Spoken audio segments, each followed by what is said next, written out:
Ini fotonya. Salam, siapa? Monggo. Lihat dulu ya. Lihat tuh saya sudah mulai ya. Ya, boleh. Monggo. Admin dipersilakan, Pak Akbar. Akbar, monggo. Kita mulai aja. Yes. Assalamualaikum warahmatullahi wabarakatuh. Waalaikumsalam warahmatullahi wabarakatuh. Yang kami hormati Gus Reza atau dengan nama lengkap Bapak Reza Syarif. Terima kasih atas kesediaan untuk memberikan kajian di Ahad sore secara online kepada jamaah Masjid Nurul Jannah. Kemudian terima kasih kepada kehadiran jamaah Nurul Jannah yang tadi juga ternyata ada dari Surabaya sama Madura. Alhamdulillah bisa bergabung. Insya Allah jamaah kita makin banyak nih sampai nanti acara selesai. Izin Gus Reza. Ini juga beberapa poin yang kami sampaikan. Ini juga nyampe di antar. Pak. Gus, siap Gus. Nyampe juga nih suara saya ya, udah. Masuk Gus. Masuk. Ini udah sampai juga di Australia dan Amerika ikut nimbrung. Masya Allah. Alhamdulillah, makasih Gus. Izin Gus. Ya. Kita bagi terminnya 20 menit Di pengantar. sebelum dimulai di-record ya. Pak Akbar tolong di-record. Oh iya, siap kami record langsung nih. Gus Reza izin terminnya 20 menit pengantar dari Gus Reza. Ya. Kemudian ada interaktif 20 menit. Siap. Kemudian kan kita juga maghrib waktu Depok 17.50 ya Gus ya. Ya. Jadi kira-kira begitu 20 menit pengantar Gus Reza, 20 menit dipersilakan jamaah untuk tanya jawab. Kemudian sekaligus doa penutup dari Gus Reza. Ya. Waktu dan tempat kami persilakan Gus Reza. Ya. Terima kasih. Assalamualaikum warahmatullahi wabarakatuh. Bismillahirrahmanirrahim. Karena ini juga disaksikan oleh para pengguna Facebook yang menjadi sahabat-sahabat saya, maka saya membagi jadi 2 kamera nih Pak Admin, ya, untuk di Zoom dan juga di Facebook.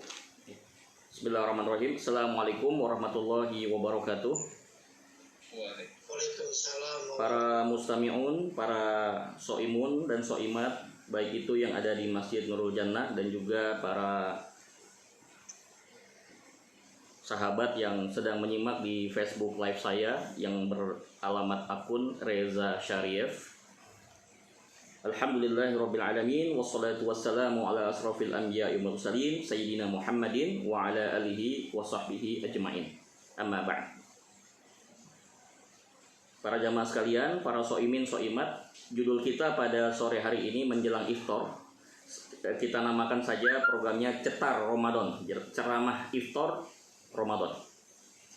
Subjudul kita pada sore hari ini adalah bagaimana kita bisa menjadi orang yang pemenang sejati dengan DNA Ramadan. Saya ulang sekali lagi, topik kita adalah menjadi pemenang sejati, real winner dengan DNA Ramadan. Mungkin judul semacam ini tidak banyak dibahas oleh para ustadz, jadi sengaja saya sisipkan judul seperti ini. Mudah-mudahan bisa memberikan satu inspirasi, yang dengan inspirasi itu akan membuka kesadaran kita, dan insya Allah dengan adanya kesadaran itu, al-wa'yul islami akan membuat kita mewujud menjadi sebuah amal soleh. Baik, yang disebut pemenang sejati itu apa? Berarti ada pemenang yang sejati, ada pemenang yang jadi-jadian.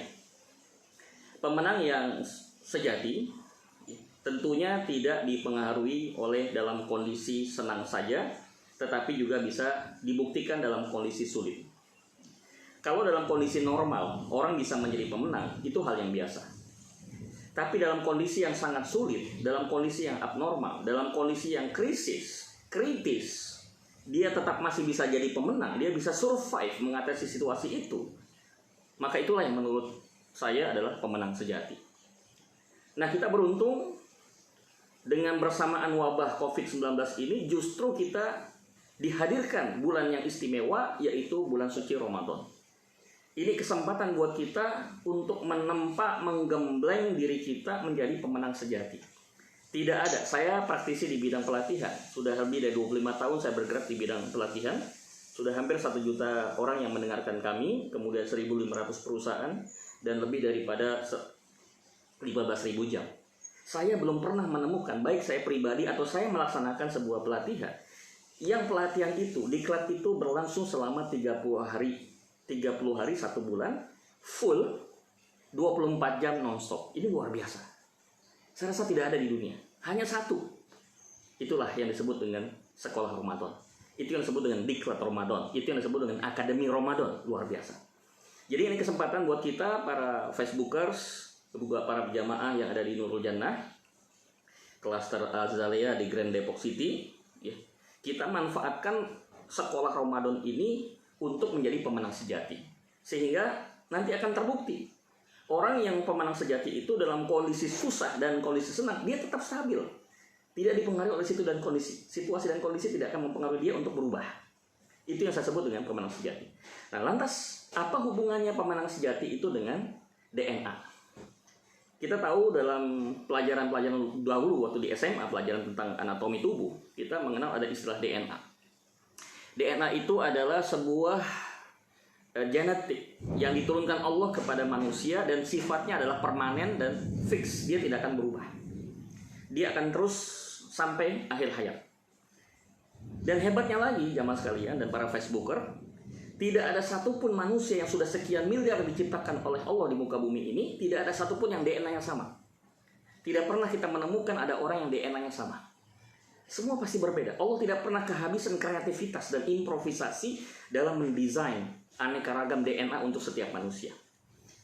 Apa hubungannya DNA itu dengan manusia? DNA itu adalah pembawa sifat, pembawa karakter. Jadi kalau sudah tercetak DNA-nya semacam blueprint di dalam tubuhnya, di dalam dirinya, maka insya Allah akan terbentuk sebuah personality, sebuah karakter yang lebih permanen. Sehingga menjadi sebuah mentalitas yang tidak hanya muncul pada saat-saat tertentu, dalam segala situasi dan kondisi, dia akan tetap seperti itu, tidak akan berubah. Nah, apa sih sebenarnya DNA itu? Kepanjangan daripada, kalau secara ilmiahnya, akademisnya, deoxyribonucleic acid. Ya, biasanya kalau bicara DNA selalu ada dua jenis, yaitu kromosom X dan kromosom Y. Tetapi untuk sekolah Ramadan kali ini, kromosomnya bukan kromosom X dan kromosom Y. Agar bisa lepas dari sekolah Ramadan ini kita menjadi insan-insan yang bertakwa, kita butuh DNA Ramadan dalam bentuk dua kromosom. Kromosom yang pertama adalah kromosom iman, dan kromosom yang kedua adalah kromosom amal soleh. Iman tanpa amal soleh adalah angan-angan. Amal soleh tanpa iman sia-sia. Disinilah kita harus bisa mengkolaborasikan antara iman dengan amal soleh. Nah, gabungan daripada kromosom iman dan kromosom amal soleh yang disebut dalam ilmu biologi kromosom X dan kromosom Y, itu akan lahir sebuah keturunan, seorang bayi yang memiliki karakter yang unik. Begitupun insya Allah selepas Ramadan 30 hari penuh kita ditempa, akan keluar wujud newborn, kepribadian baru, wajahnya tetap sama, fisiknya sama, tetapi dalamnya, casingnya sama, tapi dalamnya sudah berubah. Dia menjadi seorang insan yang baru dengan judul baru, namanya adalah insan yang bertakwa. Modal kita adalah kromosom X, kromosom Y itu saya artikan kromosom iman dan kromosom amal soleh. Nanti kita akan bahas lebih mendalam lagi di sesi berikutnya. Ini sebagai pengantar dulu dari saya, bagaimana sebuah ibadah-ibadah Ramadan dari mulai awal sampai akhir bisa menghantarkan seseorang itu menjadi kepribadian yang bertakwa kepada Allah Subhanahu wa taala dengan memiliki dua kromosom tadi, kromosom iman dan kromosom takwa. Para jamaah sekalian, jamaah Nurul Jannah dan juga para Facebooker, kita masuk ke lebih rinci lagi. Apa sebenarnya yang ingin dibentuk lewat sekolah atau akademi Ramadan ini?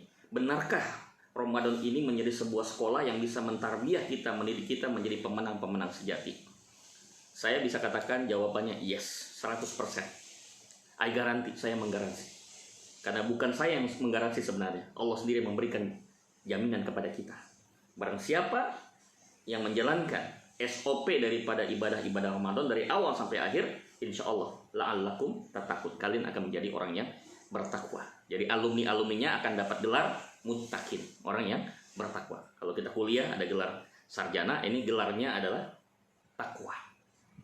Nah, bagaimana mungkin bisa terjadi yang namanya lulusan yang bertakwa ini? Mari kita lihat. Secara umum ibadah di dalam Islam ini dibagi dua macam.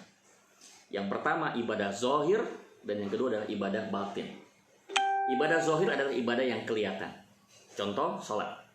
Pada saat kita sholat, mengucapkan takbiratul ihram, Allahu Akbar. Pada saat kita takbir, orang melihat. Orang melihat kita sedang takbir. Maaf, bukannya menuduh atau menuding. Orang yang sholat secara zahir, ada kemungkinan, ada ruang atau celah di situ, riya. Jangan-jangan pada saat dia sedang takbir tiba-tiba pimpinan perusahaannya lewat atau teman bisnisnya lewat, tiba-tiba dengan secara khusus dia mengangkat tangannya itu beda dengan yang seperti biasanya. Dengan satu mimik yang sangat serius seolah-olah. Padahal itu sebenarnya karena ada kepentingan di situ. Saya tidak katakan semua yang sholat secara zahir seperti itu, tetapi ada celah di situ. Ada celah membuat kita jadi cenderung untuk riya atau publisitas. Begitupun haji, sama, dia ibadah yang kelihatan. Begitupun kita zakat, itu ibadah yang kelihatan. Nah, uniknya di antara 5 rukun Islam itu ada satu yang Allah siapkan, ibadah yang bukan zahir. Namanya adalah ibadah puasa atau ibadah shaum. Kenapa saya sebut ibadah gaib? Karena pada saat orang menunaikan ibadah shaum, tidak ada satupun yang tahu kecuali hanya 2. Yang pertama adalah Allah, yang kedua adalah diri kita sendiri. Tidak ada yang tahu kita sedang berpuasa atau tidak. Kita masih sah atau tidak puasa kita. Masih berlaku atau tidak puasa kita. Atau sudah batal. Itu tidak ada yang tahu kecuali hanya Allah dan diri kita sendiri. Ibadah gaib. Tidak mungkin kita publikasikan. Teman-teman, sahabat-sahabat saya berpuasa. Tidak perlu dipublikasikan. Karena itu adalah amalan yang disebut batiniyah. Zohir. Bukan zohir, dia batin. Nah, apa yang menjadi keuntungan dan benefit serta manfaat dari ibadah yang sifat gaib ini? Kecil sekali kemungkinan seseorang untuk tidak ikhlas. Jadi kita beruntung. Ini saatnya kesempatan kita untuk menempa diri kita menjadi pribadi-pribadi yang ikhlas. Nah, itu adalah unsur DNA yang pertama dari sekolah Ramadan. Saya sudah bocorkan sedikit, yaitu unsur DNA yang pertama di dalam ibadah Ramadan ini ya, adalah ikhlas. Seberapa dahsyatnya sebuah ikhlas itu, jangan dianggap remeh dan jangan dianggap enteng. Karena ikhlas ini amalan yang sederhana untuk diucapkan, tetapi sulit sekali untuk diamalkan. Tetapi ketika orang memiliki ikhlas, dia mempunyai kekuatan yang sangat luar biasa. Ada surat yang khusus disiapkan Allah Subhanahu wa taala dinamakan surat Ikhlas, yaitu surat ke-112. A'udzubillahi minasyaitonirrajim. Bismillahirrahmanirrahim. Qul huwallahu ahad, Allahus samad, lam yalid wa lam yulad wa lam yakul lahu kufuwan ahad. Suratnya surat Al-Ikhlas, tapi tidak kita temukan ada satu kata ikhlas di dalam surat Al-Ikhlas. Kenapa? Allah ingin memberikan secara tidak langsung kepada kita sebuah pesan.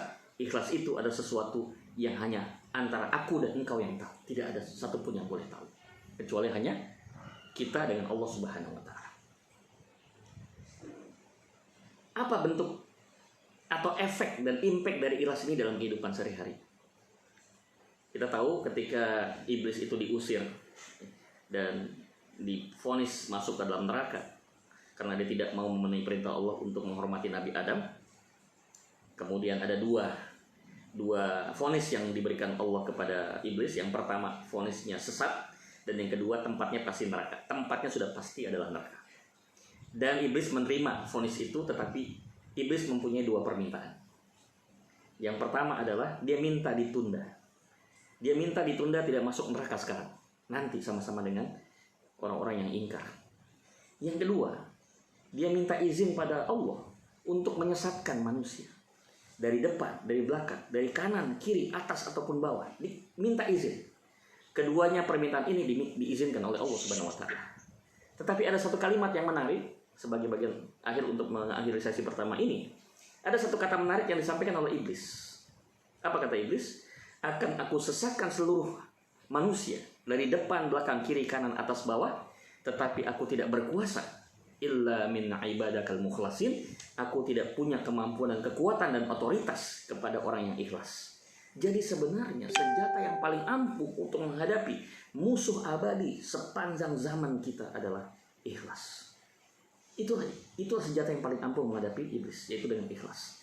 Nah, kita menempatnya ya, melalui sekolah Ramadan. DNA Ramadan itu yang pertama adalah ikhlas.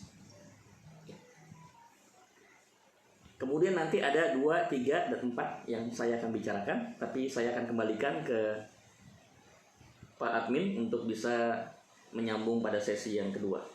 Silakan. Sudah 20 menit kurang lebih. Baik. Siap.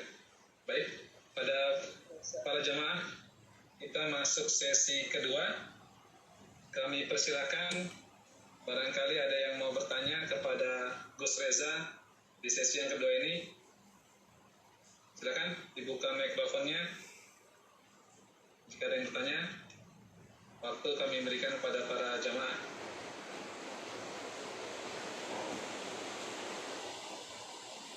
Atas yang bertanya, Gus Reza boleh? Boleh, silakan. Nah, izin Gus Reza, terkait dengan pandemi yang sekarang dihadapi oleh dunia secara keseluruhan, tidak terkecuali di negeri Paman Sam, di negeri Depok yang jauh dari Jakarta juga, ternyata ada ikhlas dan ada berkah ya Gus. Mohon ada pencerahannya nih Gus. Ada ikhlas, ada berkah, dan itu juga dirasakan nih ternyata bagi beberapa sebagian masyarakat kita Gus. Bagaimana ya kejadian pandemi atau wabah pandemi COVID-19 ini bisa menjadi sebuah media kita untuk menjadi orang-orang yang ikhlas, bahkan kita mendapatkan berkah.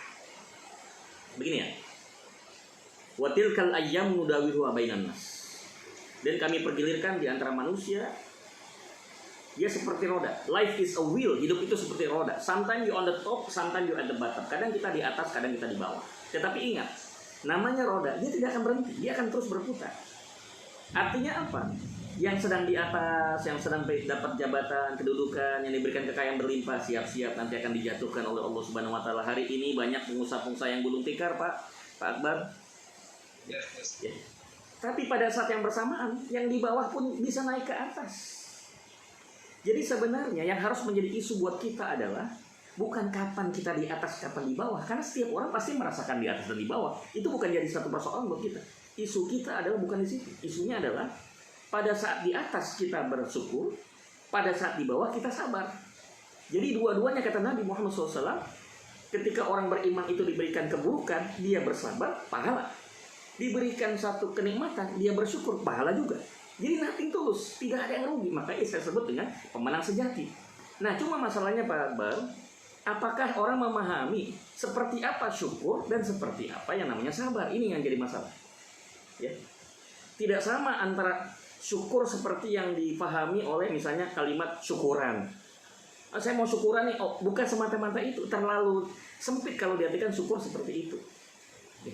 Saya ingin sampaikan secara ringkas saja, karena tema kita hari ini bukan syukur, tapi saya akan kupas sedikit.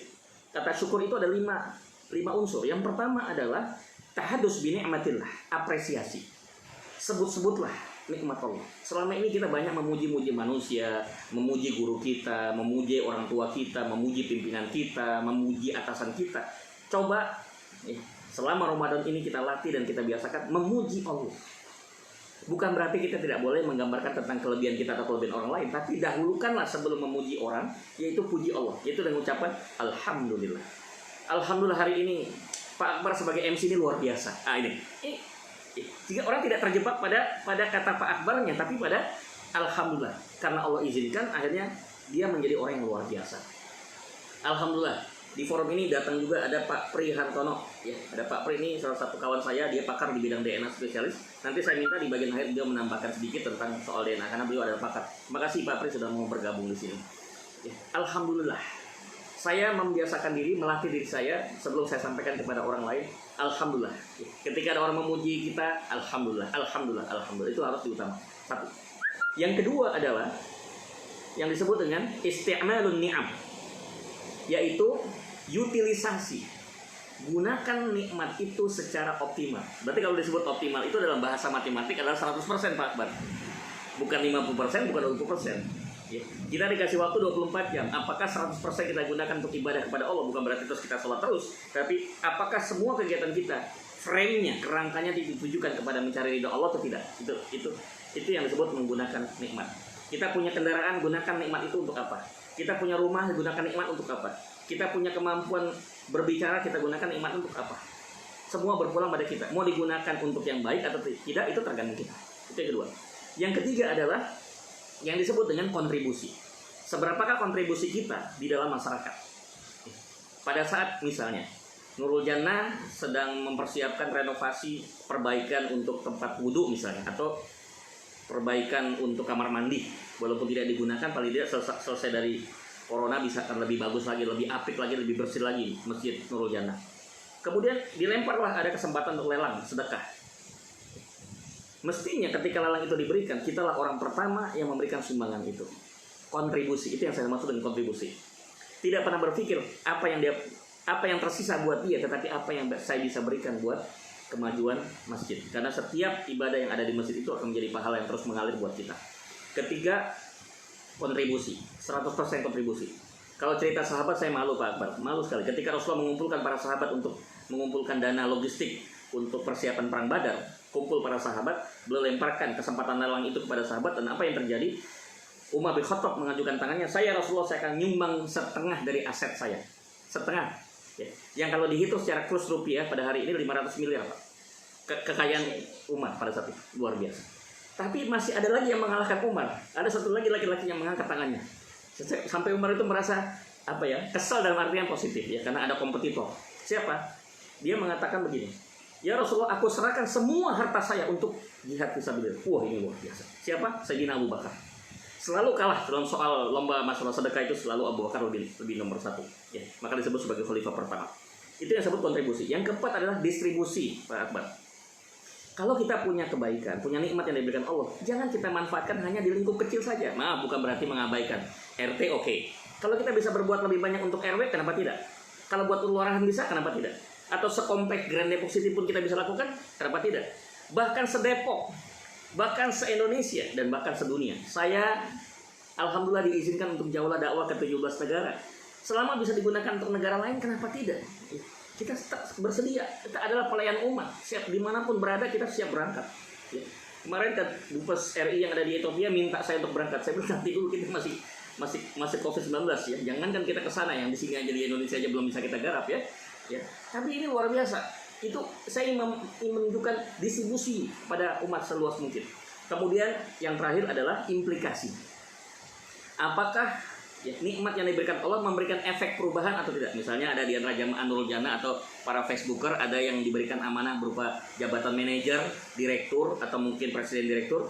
Apakah jabatan Anda itu, atau anggota DPR, DPRD, dan sebagainya, wali kota, bupati, apakah jabatan itu membawa perubahan atau tidak buat masyarakat yang dipimpin, buat anak buahnya? Kalau tidak ada, buat apa? Berarti belum bersyukur menurut saya. Sayang, udah diberikan jabatan nggak ada pengaruhnya. Before and after sama aja gitu. Itu yang pertama, kalau bersyukur. Yang kedua, saya persingkat, adalah sabar.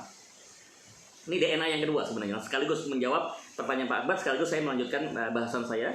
DNA yang kedua setelah ikhlas adalah sabar. Ya. Dan yang ketiga adalah syukur. Udah kita bahas tadi syukurnya. Yang ketiga adalah sabar. Apa itu sabar? Sabar bukan berarti seperti yang dipahami oleh kebanyakan orang, ya sudahlah pasrah, nerimo, bukan begitu. Yang disebut sabar itu disebutkan dalam Al-Quran, surat Al-Imran ayat 146, saya bacakan ayatnya. A'udzubillahi minasyaitonirrajim. Bismillahirrahmanirrahim. Wa ka'ayyin min nabiyyin qatala ma'ahu ribiyyun katsir fama wahanu lima asabathum fi sabilillah wa ma du'afu wa mastakanu wallahu yuhibbus sabirin. Surat Al-Imran 146, di mana Allah berfirman, Allah cinta orang yang sabar. Siapakah orang yang sabar? Digambarkan Allah itu ada 3 ciri. Ciri orang sabar. Dan ini dilatih lewat Ramadan, sekolah Ramadan. DNA kita dilatih, DNA sabar. Yang pertama adalah fama wahanu, jauh dari virus wahan. Apa itu? Jadi sebenarnya bukan hanya COVID-19 yang berbahaya Pak Akbar. Ada virus wahan, dan itu diwanti-wanti Rasulullah, hati-hati nanti menjelang akhir zaman Anda akan banyak penghuni bumi ini yang mengidap penyakit wahan. Apa itu penyakit wahan? Rasulullah menjawab, hubbud dunya wa karahiyatul maut. Cinta dunia, takut mati. Cinta dunia bahasa kerennya adalah materialisme, kapitalisme, dan sebagainya. Muncullah yang namanya hedonisme. Yang kedua adalah kata mau takut mati. Takut mati mereka. Di Italia uang dibuang-buang, lira dibuang-buang, nggak ada gunanya uang karena nggak bisa membalikan nyawa kami dan tidak bisa mengobati penyakit kami. Akhirnya uang itu nggak ada gunanya lagi buat mereka buang-buang. Nah disinilah kita melihat bahwa with money we can buy the house, but we cannot buy the home. Dengan uang kita bisa beli rumah, tapi ketenangan rumah tidak bisa dibeli. With money we can buy the car, but we cannot buy the safety. Dengan uang kita bisa beli mobil yang paling mewah, tapi maaf, keamanan tidak bisa dibeli. Mobil mewah tidak menjamin. Mau Lamborghini, mau Ferrari, mau Rolls Royce, celaka saja, musibah saja. Dia pakai bajai tapi aman. Tidak patokan pada mobilnya, tapi patokan kepada takdir Allah. Kalau sudah takdirnya, apapun mobilnya dia pasti akan kecelakaan. Jadi itu yang kedua. Pertama, wahan. Yang kedua adalah wama du'ufu, tidak lemah fisik. Kita tidak boleh lemah fisik, dalam artian tidak boleh mudah apa istilahnya sakit-sakitan ya. 4L, letih, lesu, lemes, loyo ya. Diajak untuk puasa baru sehari pertama aja udah mulai ngeluh ya. Kemudian rokaat misalnya ngadain taraweh di rumah, imamnya kedua suaminya atau ayahnya mimpin taraweh dengan 1 juz 1 malam udah pada ngeluh anggota keluarga. Ini tidak memberikan satu gambaran tentang latihan yang sabar. Kenapa tidak kita buat 1 juz di rumah? Kalau nggak hafal, walaupun tidak harus semua ayah itu hafal Quran, bisa beli itu Quran yang bisa dikasih penyangga yang agak besar, kita tinggal baca, itu diperbolehkan secara fikih. Ya, beberapa ulama ahli fikih membolehkan khusus untuk taraweh boleh dibaca. Ya, jadi kita bentangkan Quran seperti ini, kita tinggal baca. Agak besar ada penyangganya, jadi kita tinggal baca. Itu yang kedua. Dan yang ketiga adalah wamastakanu, tidak mudah menyerah. Ditekan satu titik dia akan muncul yang baru. Tidak istilahnya apa ya? Tidak pernah kehabisan gagasan ya. Istilahnya orang tuh nggak ada matinya Pak Akbar. Ditekan sini ada aja kreativitas. Mencelat ke sana, mencelat ke sini ada lagi. Ada aja ini. Nggak boleh kita berhenti ya. Terus bergerak. Itu Pak Akbar kira-kira intinya. Terima kasih Ustaz untuk jawabannya. Ini ada Pak Fri Alkono mengajukan pertanyaan atau tanggapan terhadap Ustaz. Ya. Kami perkenalkan ya Ustaz. Ya. Pak Fri. Waalaikumsalam. Ya, sebelumnya terima kasih nih Pak Akbar. Ya, Dan terima kasih juga buat guru saya, Gus Reza, sudah diizinkan. Ini saya sebenarnya jamaah dari luar nih. Karena tadi diajak Ustaz Reza, akhirnya saya join nih Pak Akbar. Jadi saya tinggal di Bukit Sawit, Jakarta Timur. Pertanyaannya saya cuma satu, karena memang ini udah mepet ke waktu. Gini, kita semua pasti kemungkinan besar punya grup WhatsApp ya. Nah, Pak Gus Reza di era COVID ini kan saya ngalami ada aja di grup yang mengeluh terhadap situasi COVID, mengeluh itu setiap hari. Artinya kalau kita live, kita lihat sama yang lain, kita baca juga tentang bagaimana mensiasati kedua sisi, jadi dari kita maupun bagaimana kita memberitahu ke dia supaya nggak. Ini kan kalau tiap hari memunculkan aura negatif gitu, ini pesimis. Itu aja Pak Akbar. Terima kasih. Assalamualaikum warahmatullahi wabarakatuh. Silakan Gus Reza. Ya. Menanggapi pertanyaan. Ya mungkin agak kurang jelas tadi suaranya, saya akan perjelas kembali pertanyaannya. Tadi pertanyaan buat teman-teman yang ada di Facebook, ada teman-teman dari Zoom yang bertanya bagaimana kita menyikapi situasi yang terjadi hari ini. Karena kadang-kadang kita menyikapi secara positif bukan satu hal yang mudah. Baik. Begini Pak Pri dan juga jamaah Nurul Jannah dan juga yang ada di Facebookers atau di Instagram. Setiap situasi dan kondisi selalu ada dua bagian. Bagian pertama adalah bagian yang diuntungkan. Kedua adalah bagian yang dirugikan. Pasti itu. Allah Maha Adil, tidak ada semua orang kaya, tidak ada semua orang miskin. Dimanapun, di negara manapun selalu ada. Tidak ada yang miskinnya nol, tidak ada Pak Akbar. Tidak ada Pak Pri. Semua pasti ada. Di negara manapun, negara makmur sekalipun, di Finlandia pun tetap ada yang namanya miskin. Walaupun mungkin persentasenya berbeda. Ya. Ada si kaya, ada si miskin. Pasti kan? Nah maksud saya, kalau kita dalam kondisi terpuruk, kita bidik orang yang lagi diuntungkan. Sehingga kita menghasilkan sesuatu, ya, keuntungan dari orang yang diuntungkan tadi. Nah setelah kita mendapatkan keuntungan itu, kenapa tidak kita sisihkan untuk membantu yang kekurangan? Jadi ini saling membantu. Ya. Jadi teman-teman, ya, bapak-bapak, ibu-ibu, jemaah yang dalam kondisi perusahaannya sedang terpuruk, jangan khawatir. Bersinergilah kepada orang yang sedang masih tetap solid.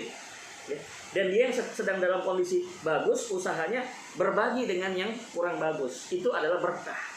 Kita bisnis bukan cari rupiah saja, tapi juga berkah. Berkah itu tidak ada ukuran rupiahnya. Itu terserah pada Allah Subhanahu wa taala. Jangan-jangan di bulan Ramadan ini justru usaha kita makin berlipat ganda. Ya, setelah lebaran lebih berlipat ganda karena kita selama bulan Ramadan kita memberikan sedekah, berbagi kepada orang-orang yang kurang diuntungkan. Jadi kita harus ganti. Ini yang saya lihat kebanyakan teman-teman tidak berganti, tidak mind shifting, Pak Pri. Kondisinya sudah abnormal, tapi cara berpikirnya masih normal-normal aja, nggak bisa. Kita harus berpikir yang abnormal juga, geser kita punya pikiran, membidik kepada segmen yang berbeda, yang diuntungkan. Saya yakin pasti ada yang diuntungkan. Contoh yang paling gampang, kita bisa menggunakan Zoom ini. Yang paling untung siapa? Penemu Zoom. Anda tahu berapa keuntungan dia setelah ada COVID-19? 56 triliun. 56 triliun. Jadi kalau saya punya bisnis, saya kenal sama saya punyanya yang punya Zoom, saya akan prospek yang punya Zoom itu untuk dapat keuntungan. Setelah saya dapat keuntungan sekian rupiah, saya bagi-bagi buat orang miskin. Sebagian kecil saya gunakan untuk kepentingan saya pribadi. Kan gitu, pasti ada yang diuntungkan. Ya. Orang-orang yang berdagang di online semua diuntungkan hari ini. Justru yang berdagang offline tidak diuntungkan. Nah, kita jangan mengeluh. Kita harus berganti, sudah hijrah. Berganti posisi kita kepada posisi yang lebih menguntungkan saat ini. Rabbana ma khalaqta hadza batila subhanaka faqina adzabannar. Janganlah kita melihat sesuatu itu sia-sia. Tidak ada yang Allah ciptakan itu sia-sia. Termasuk virus ini diciptakan dulu pasti ada manfaat. Termasuk nyamuk kan diciptakan ada manfaat, makanya ada obat nyamuk kan. Kalau gitu kan nggak laku perusahaan obat nyamuk ya. Ini obat antivirusnya sebentar lagi akan keluar ya. Itu pasti jangan laku nanti dicari orang ya. Jadi di dalam setiap masalah selalu ada kesempatan buat kita, tinggal kita berganti pikiran aja. Itu Pak Pri. Terima kasih, Gus Reza. Mungkin Pak Pri sudah terjawab pertanyaannya. Masih ada berapa menit lagi Pak Akbar? Izin Gus, kita masih punya 13 menit lagi Gus. Oke, saya lanjut. Jam 17.50. Lanjut lagi boleh? Silakan. Boleh, silakan Gus. Ya. Saya mau lanjutkan, tadi sudah ada 4 DNA ya. Kromosomnya adalah kromosom iman dan amal soleh. Nanti alumninya dari sekolah Ramadan adalah bertakwa. Tapi di dalam Ramadan, sekolah Ramadan itu sendiri ada yang namanya 4 DNA, 4 unsur DNA. Ya. Saya baru bahas 3 ya. Ikhlas, syukur, dan sabar. Ikhlas sudah kita bahas yang pertama, syukur sudah tadi yang ada 5 poin, apresiasi, utilisasi, kontribusi, distribusi, dan implikasi. Kemudian yang ketiga adalah sabar. Sabar ada 3 unsur. Yang pertama tidak lemah mental, tidak jauh dari virus wahan, cinta dunia, takut mati. Yang kedua adalah tidak lemah fisik, anti 4L, lesu, letih, loyo, lemes. Nih, Pak Akbar, maaf nih bukannya promosi nih ya. Karena ini juga saya ini umat yang milik umat Islam juga ya. Sudah dalam sertifikasi halal, saya selama Ramadan menggunakan ini Spartan ya. Jadi UMKM ya. UMKM dia juga mensponsori dakwah kita ya. Kita gunakan, manfaatkan, siapa tahu jadi peluang usaha buat teman-teman yang sedang terpuruk usahanya bisa dimanfaatkan ya. Namanya Spartan untuk meningkatkan vitalitas. Terus untuk ibadah, tilawah, tahajud dan tahfiz ya, kita bisa gunakan juga untuk kita punya produksi Pak, ini produksi dalam negeri Pak ya, namanya parfum Kasturi Badar. Tidak ada satu bentuk parfum yang paling disukai Rasulullah adalah kecuali parfum Kasturi Badar. Ini bisa kita semprot di tempat sajadah kita, insya Allah 1 juz 2 juz tetap energik. Jadi kembali lagi yang kedua adalah tidak lemah fisik ya. Nanti bisa ke saya, bisa WA nanti ke saya. DKM boleh jadi reseller ya, silakan. Bisa. Nanti disisikan buat saldo kas masjid. Kita kasih harga khusus buat DKM, nanti disisikannya untuk saldo, siapa tahu bisa ngisi kas masjid juga yang lagi kosong mungkin kadang ada jamaah. Kemudian yang ketiga tadi sudah saya bahas, dari sabar yang ketiga adalah tidak lemah aktivitas kreatif, inovatif, penuh terobosan. Jangan pernah berhenti. Intinya jangan berhenti untuk berkarya, berkreasi dan berinovasi. Terus cari terobosan-terobosan baru. Nah, saya mau tutup DNA yang keempat, yaitu istiqomah. Apa hubungannya istiqomah dengan Ramadan? Bayangkan, dari hari pertama sampai hari terakhir. Kalau bahasanya Pak Pri yang biasa kenal SOP di manufacture, beliau 25 tahun kerja di perusahaan manufacture, pasti tahu yang namanya SOP. SOP-nya sama nggak Pak Akbar, jemaah? Sahur, iftar, sahur, iftar, sahur, tarawih, iftar, sahur, kan itu sama aja. Hari pertama sampai hari ke-30 tidak ada perbedaan ibadah. Itu saja. Ya, cuma nanti jumlahnya aja yang ditambah. Yang tilawah biasa 1 juz bisa naik 2 juz. Tinggal nanti ada tambahan itikaf. Nah, sesuatu yang diulang-ulang secara terus-menerus dalam tempo yang cukup panjang itu akan membentuk kebiasaan. Setelah terbentuk kebiasaan akan jadi karakter. Apa karakter yang muncul? Yaitu istiqomah.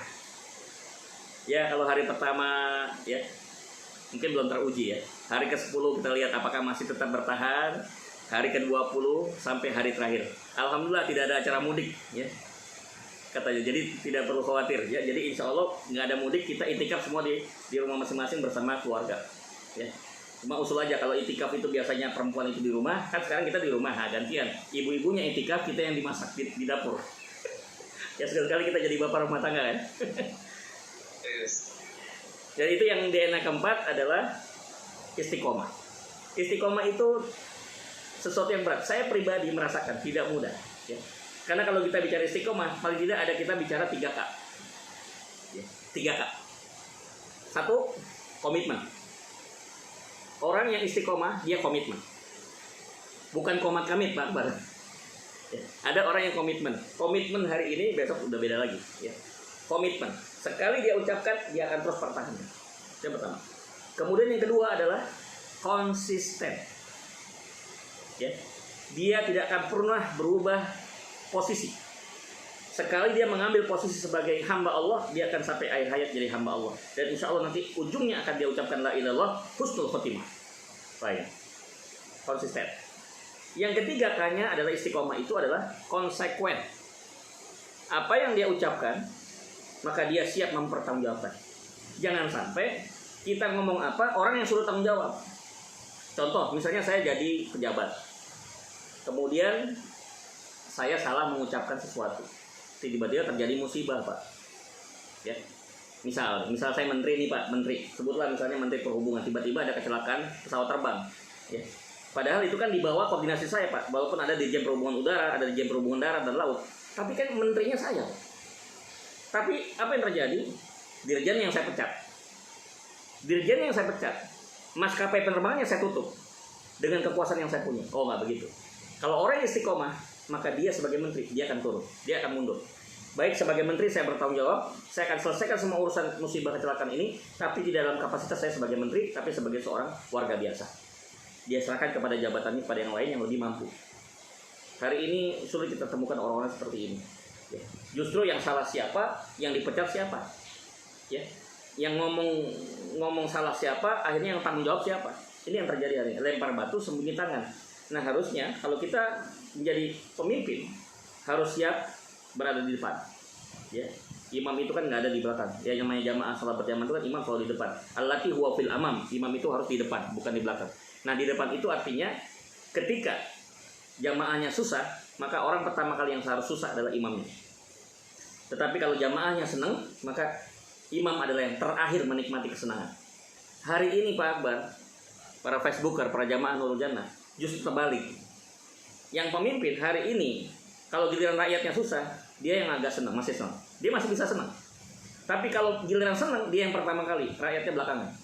Ya, ini ada di negara impian, ya, negara di jauh di sana, ya, kita nggak tahu di negara mana. Ya, saya dengar kabar ada seperti itu. Ya, justru dalam kondisi hari ini, yang lagi susah masyarakat, ada orang yang mengambil keuntungan di dalam kesempitan, ya, dalam penderitaan orang, mendapatkan proyek hingga puluhan miliar dan bahkan triliunan, tetapi pada saat yang bersamaan masih banyak orang-orang yang harus mendapatkan bantuan oleh kita. Ini terus terang sangat, bahasa Jawanya miris ya. Begitu Pak Akbar, mudah-mudahan saya berdoa lewat sekolah Ramadan, diklat Ramadan yang kita lakukan ini, teman-teman yang ada di Facebook, di Instagram, dan juga yang ada di Nurul Jannah bisa menjadi pemenang sejati. Pemenang sejati adalah orang yang bertakwa. Modalnya adalah 2 kromosom iman dan kromosom amal soleh. 4 DNA, yang pertama adalah ikhlas, yang kedua adalah syukur, ketiga adalah sabar, dan yang keempat adalah istiqomah. Semua ada di dalam ibadah Ramadan. Semua dilatih 4 hal ini di dalam Ramadan. Jadi kalau konsisten melakukannya, insya Allah ujungnya akan dapat 4 sifat itu. Insya Allah. Permanen, insya Allah. Jadi karakter dan jadi mentalitas. Jadi nggak usah ada revolusi mental ya yang pernah didengung-dengungkan. Cukup dengan sholat Ramadan, insya Allah kalau dilakukan secara benar, insya Allah sportif dan masif, insya Allah akan jadi sesuatu. Siap Ustaz. Gus, masih ada 5